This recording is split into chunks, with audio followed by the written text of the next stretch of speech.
नमस्कार, दिन भर की बड़ी खबरों में आपका स्वागत है। मैं हूं आपके साथ मीनाक्षी त्रिवेदी। आज इस बुलेटिन में बात करेंगे सियासत का केंद्र बन चुके मजदूरों की। मोदी सरकार के खिलाफ विपक्ष की मोर्चाबंदी की। जानेंगे कि पूर्व नौकरशाहों ने क्यों लिखा पीएम मोदी को खत और पंजाब कांग्रेस में क्यों दिखी दरार। और आखिर में बात ईपीएफओ के फैसले से बढ़ी कर्मचारियों की परेशानी की। लेकिन तमाम बड़ी खबरों से पहले एक नजर सुर्खियों पर। मध्य प्रदेश में सियासी पाला बदल जारी। पूर्व सांसद प्रेमचंद गुड्डू ने दिए बीजेपी छोड़ने के संकेत। सिंधिया और तुलसी सिलावट के बीजेपी में आने के बाद से ही पूर्व सांसद दिखा रहे थे अपने तेवर। जल्द ही कांग्रेस में हो सकते हैं शामिल। हरियाणा की खट्टर सरकार से कांग्रेस ने पूछे सवाल। कहा 5 साल में कितनी नौकरियां दी गईं, किस विभाग में कितने पद रिक्त पड़े हैं। श्वेत पत्र जारी कर सारी जानकारी दे सरकार। ऊबर 3000 और कर्मचारियों को नौकरी से निकालेगा। 3700 को पहले दिखाया जा चुका है बाहर का रास्ता। कई नॉन कोर प्रोजेक्ट्स पर भी निवेश घटाएगी कैब सेवा देने वाली कंपनी ऊबर। आरबीआई का बड़ा फैसला। आरबीआई 3 महीने के लिए बढ़ा सकता है मॉरेटोरियम पीरियड। 31 अगस्त तक नहीं देनी होगी लोन के किस्त। हफ्ते के दूसरे कारोबारी दिन शेयर बाजार में रही बढ़त। सेंसेक्स 167 अंक और निफ्टी 55 पॉइंट ऊपर हुआ बंद। सुर्खियों के बाद अब बात आज की सबसे बड़ी खबर की। देश के मजदूर आज मजबूर हैं, लेकिन उनके नाम पर सियासत जोरों पर है। एक अफवाह फैली और मुंबई में आज हजारों की संख्या में प्रवासी कामगार बांद्रा स्टेशन पर पहुंच गए। बाद में उन्हें मायूसी मिली। उत्तर प्रदेश में भी योगी और प्रियंका के बीच बसों की राजनीति चल रही है। मजदूर आज सभी राजनीतिक दलों के लिए सबसे बड़ा मुद्दा बन गए हैं और इसे सभी दल भुनाने की कोशिश भी कर रहे हैं। तो आज इसी मुद्दे पर चर्चा के लिए हमारे साथ मौजूद हैं राजीव जी। राजीव जी, आपका स्वागत है। धन्यवाद मीनाक्षी। राजीव जी, पूर्णबंदी से परेशान मजदूर आज सियासत का केंद्र बन चुके हैं। उनकी परेशानी का हल अब तक निकलता नजर नहीं आ रहा है। क्या मजदूर सिर्फ राजनीतिक मोहरा बना रहेगा या फिर सरकार की तरफ से ऐसी कोई कोशिश होगी जिससे मजदूर सड़क पर नहीं अपने घरों में दिखाई दें? जी मीनाक्षी, बिल्कुल सवाल यही है कि क्या मजदूर राजनीतिक दलों के लिए केवल मोहरा हैं जिन्हें अपने फायदे के हिसाब से सरकार नचाती रहती है और जब मजदूरों को जरूरत होती है तो उन्हें उनके हाल पर छोड़ देती है। इस वक्त देश भर से मजदूरों की जो तस्वीरें सामने आ रही हैं उन्हें देखकर यकीन ही नहीं होता है मीनाक्षी कि इस देश को कोई पूर्ण बहुमत वाली सरकार चला रही है, निर्वाचित सरकार चला रही है। ऐसा लगता है मानो इस देश का कोई माई बाप ही नहीं है। कहीं कोई बाप बोरे में भरकर बच्चों को ले जा रहा है तो कहीं कोई बच्ची साइकिल पर अपने पिताजी को ले जा रही है। कहीं भेड़ बकरियों की तरह निजी वाहनों में ठूसकर, प्राइवेट गाड़ियों में ठूसकर मजदूर जो हैं वो घर लौटने की कोशिश कर रहे हैं। कहीं सड़क पर ही दम तोड़ रहे हैं। रोजाना कहीं ना कहीं से मजदूरों के साथ दुर्घटना की खबरें भी आ रही हैं। लेकिन इतना सब होने के बावजूद सरकार की आंखों में पानी नहीं उतर रहा है। न शर्म का पानी आ रहा है और न ही दुख का आंसू, बल्कि वो अब भी अपनी वाहवाही में लगी हुई है कि उसने मजदूरों के लौटने के लिए श्रमिक स्पेशल ट्रेन चलाई। लेकिन इसकी भी पोल आज मुंबई में मीनाक्षी खुल गई है, जहां हजारों मजदूर 2 गज की दूरी की धज्जियां उड़ाते हुए बांद्रा स्टेशन पर इकट्ठा हो गए। ये सब अपने राज्य लौटना चाहते थे, लेकिन कुछ को ही ये सुख जो है वो नसीब हुआ। इधर उत्तर प्रदेश में योगी सरकार ने कह दिया है कि कोई पैदल ना आए, उनके राज्य में कोई भी पैदल नहीं जा सकता है। लेकिन जब कांग्रेस महासचिव प्रियंका गांधी ने 1000 बसों का इंतजाम कराया कि मजदूरों को इनमें बिठाकर यूपी तक छोड़ा जा सके, तो योगी सरकार इसमें चिट्ठी पत्री का खेल खेलने लगी। जितना वक्त लेटर पॉलिटिक्स में सरकार गंवा रही है, उतने में अगर मीनाक्षी 1000 बसों के 2 फेरे लग जाते और सैकड़ों मजदूरों को तब राहत मिल जाती। दरअसल सरकार की नीयत मजदूरों को राहत देने की है ही नहीं मीनाक्षी, बल्कि सरकार की नीयत जो है वो तो ये है कि उनके नाम पर राजनीतिक फायदा उठाया जाए। अफसोस की बात यह है कि जो मई महीना दुनिया भर में 1 मई के मजदूर दिवस के लिए याद किया जाता है, वो भारत में मजदूरों को घनघोर दर्द देने के लिए याद किया जाएगा। बहुत बहुत शुक्रिया राजीव जी आपका तमाम जानकारियों के लिए। अब बढ़ते हैं अपनी अगली खबर की ओर। मौजूदा मुसीबत के समय सरकार और विपक्ष के बीच आपसी सामंजस्य की उम्मीद की जाती है। जनता उम्मीद करती है कि सत्ता पक्ष और विपक्ष मिलजुल कर काम करेंगे, लेकिन केंद्र सरकार के रवैये से राज्य सरकारें नाखुश नजर आ रही हैं। लिहाजा इन सबके बीच 15 विपक्षी पार्टियों के नेता शुक्रवार 22 मई को बैठक करने जा रहे हैं। रिपोर्ट देखिए। केंद्र और गैर बीजेपी शासित राज्यों के बीच रस्साकशी किसी से छिपी नहीं है। विपक्ष भी सरकार की कार्यशैली से खुश नजर नहीं आ रहा, लिहाजा विपक्ष ने मोदी सरकार के खिलाफ मोर्चा खोलने की तैयारी शुरू कर दी है, जिसको लेकर शुक्रवार को 15 विपक्षी पार्टियों के नेता बैठक करेंगे। इस बैठक में पश्चिम बंगाल की मुख्यमंत्री ममता बनर्जी, महाराष्ट्र के सीएम उद्धव ठाकरे, झारखंड के मुख्यमंत्री हेमंत सोरेन, एनसीपी नेता शरद पवार, डीएमके नेता एमके स्टालिन समेत कई दिग्गज मौजूद रहेंगे। कांग्रेस के में से कोई प्रतिनिधि इस बैठक में शामिल होगा या नहीं, इस पर अभी सस्पेंस बना हुआ है। उम्मीद जताई जा रही है कि इस बैठक में केंद्र सरकार की रणनीति और केंद्र और राज्यों के बीच आपसी सामंजस्य को लेकर बातचीत की जाएगी। दरअसल पश्चिम बंगाल के मुख्यमंत्री लगातार मोदी सरकार पर भेदभाव और राजनीति करने का आरोप लगा रही हैं, जिसका समर्थन छत्तीसगढ़ के मुख्यमंत्री भूपेश बघेल ने भी किया था। उनके अलावा महाराष्ट्र के मुख्यमंत्री उद्धव ठाकरे भी लगातार सरकार की कार्यशैली पर सवाल खड़े कर रहे हैं। दरअसल उद्धव ने सरकार से दाल और गेहूं की मांग की थी। उद्धव का आरोप है कि 26 अप्रैल की उनकी मांग को मोदी सरकार ने अब तक पूरा नहीं किया है। माना जा रहा है कि इन सभी मुद्दों को लेकर ममता बनर्जी, उद्धव ठाकरे और विपक्ष के नेता अपनी रणनीति बनाएंगे। साथ ही राज्यों की ओर से केंद्र से मांगे गए राहत पैकेज पर भी चर्चा हो सकती है। अभी तक राज्यों के लिए केंद्र की ओर से राहत पैकेज का ऐलान नहीं किया गया। अब एक तरफ राज्य सरकारें केंद्र से राहत पैकेज समेत कई तरह की आर्थिक मदद की उम्मीद लगाए बैठी हैं, तो वही सरकार सुनने को तैयार नहीं है। वैसे सरकार तक अपनी आवाज पहुंचाने के लिए तो पूर्व नौकरशाहों ने भी जोर लगाना शुरू कर दिया है। जी हां, सरकार की सेंट्रल विस्टा पुनर्विकास परियोजना को लेकर देश के 60 पूर्व नौकरशाहों ने चिंता जाहिर की है। साथ ही प्रधानमंत्री नरेंद्र मोदी को पत्र भी लिखा है। आज देश स्वास्थ्य मुसीबत के साथ ही आर्थिक परेशानी से जूझ रहा है। करीब 2 महीने की पूर्णबंदी ने सब कुछ ठप कर दिया है। लोगों के पास ना तो पैसा है, न रोजगार। सरकार भी आर्थिक मुसीबत से निपटने के लिए सांसदों की सैलरी में कटौती, कर्मचारियों के डीए पर रोक लगाने जैसे फैसलों को तो ले रही है, लेकिन ये प्रयास नाकाफी हैं। इसी बीच अब देश के 60 पूर्व नौकरशाहों ने प्रधानमंत्री नरेंद्र मोदी को पत्र लिखकर केंद्र की सेंट्रल विस्टा पुनर्विकास परियोजना पर चिंता जाहिर की है और कहा है कि ऐसे वक्त में जब जन स्वास्थ्य प्रणाली को मजबूत करने के लिए भारी भरकम धनराशि की जरूरत है, तब ये कदम गैर जिम्मेदारी भरा है। सेंट्रल विस्टा पुनर्विकास परियोजना पर 20,000 करोड़ रुपए की लागत आने का अनुमान है। पत्र में केंद्रीय आवास और शहरी मामलों के मंत्री हरदीप पुरी को भी संबोधित किया गया है। पूर्व नौकरशाहों ने कहा है, संसद में इस पर कोई बहस और चर्चा नहीं हुई। पत्र में कहा गया है, कंपनी का चयन और इसकी प्रक्रियाओं ने बहुत सारे प्रश्न खड़े किए हैं, जिनका उत्तर नहीं मिला है। आपको बता दें, सेंट्रल विस्टा पुनर्विकास परियोजना में नए संसद भवन का निर्माण, एक साझा केंद्रीय सचिवालय का निर्माण और राष्ट्रपति भवन से इंडिया गेट तक लगभग 3.5 किलोमीटर लंबे मार्ग के पुनर्निर्माण की परिकल्पना है। पूर्व सिविल सेवकों ने कहा कि पुनर्विकास की योजना पर्यावरण को गंभीर नुकसान पहुंचाएगी।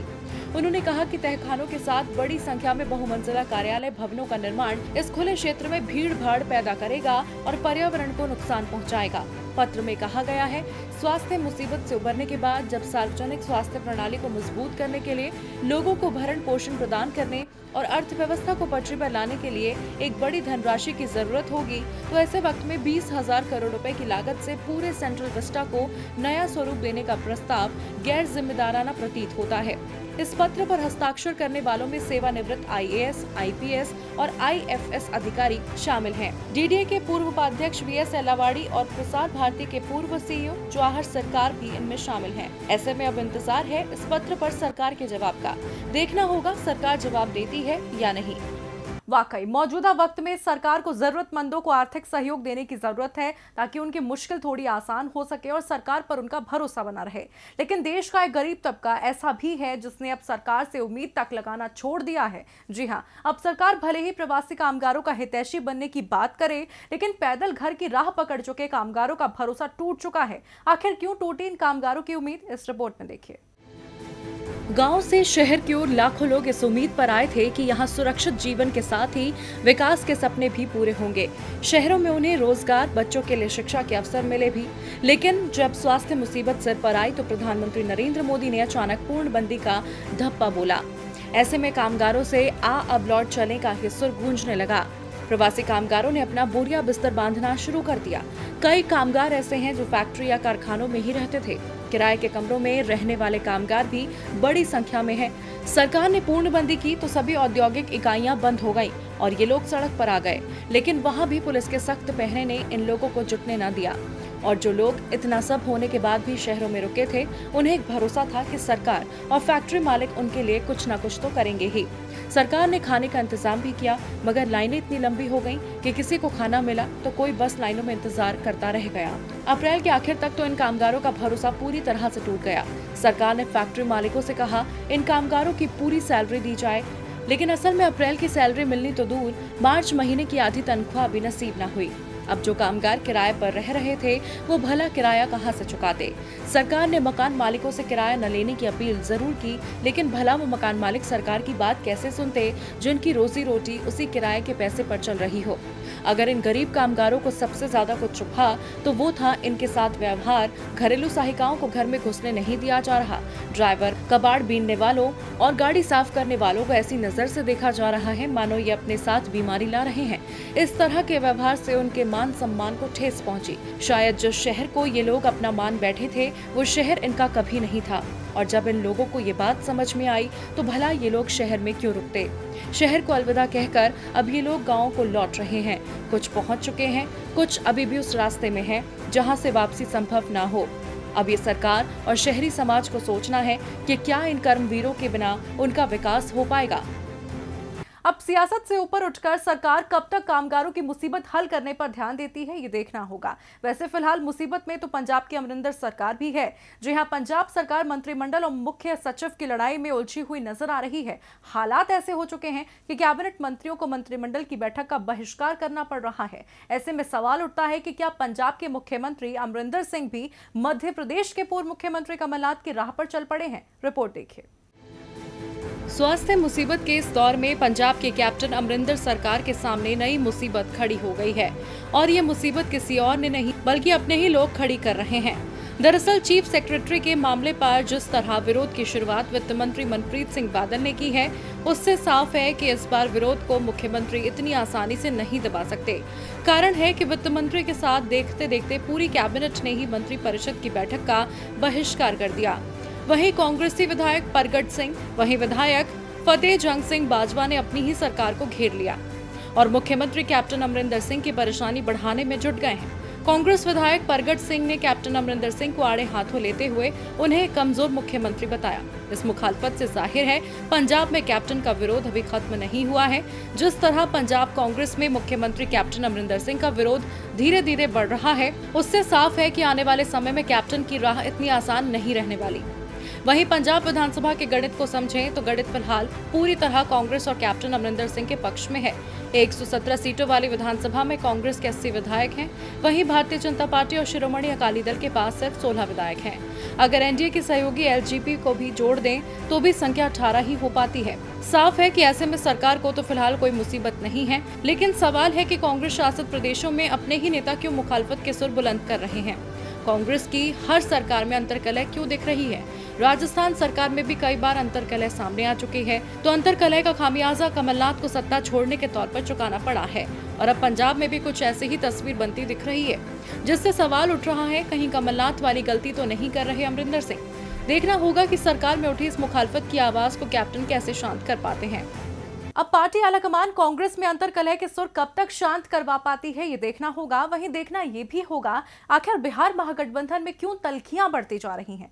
दरअसल चुनावी साल में भले ही विपक्ष नीतीश सरकार की घेराबंदी में जुटा है, लेकिन अब चुनाव से पहले एनडीए के खिलाफ मैदान में उतरने वाले महागठबंधन में भी दरार पड़ती नजर आने लगी है। तो क्या है पूरा मामला, क्यों दूर हो रहे हैं महागठबंधन के दल, देखिए इस रिपोर्ट में।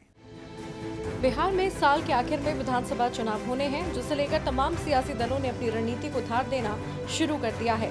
बीजेपी और जेडीयू जहां फिर से सत्ता में आने का ख्वाब देख रहे हैं, तो वहीं एनडीए को चुनौती देने वाले महागठबंधन में फिलहाल कुछ भी ठीक नहीं चल रहा है। बिहार में एनडीए को सत्ता से बेदखल करने के लिए आरजेडी, कांग्रेस, आरएलएसपी, हम और वीआईपी जैसे दलों ने इकट्ठा होकर महागठबंधन का निर्माण किया था, लेकिन अब इसमें खटास पड़ती दिख रही है।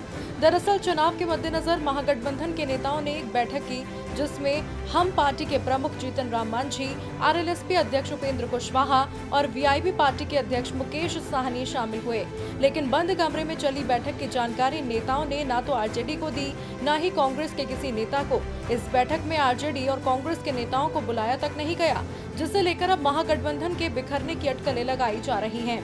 आपको बता दें, महागठबंधन में शामिल इन तीनों नेताओं की बैठक मुकेश साहनी के कार्यालय में हुई है।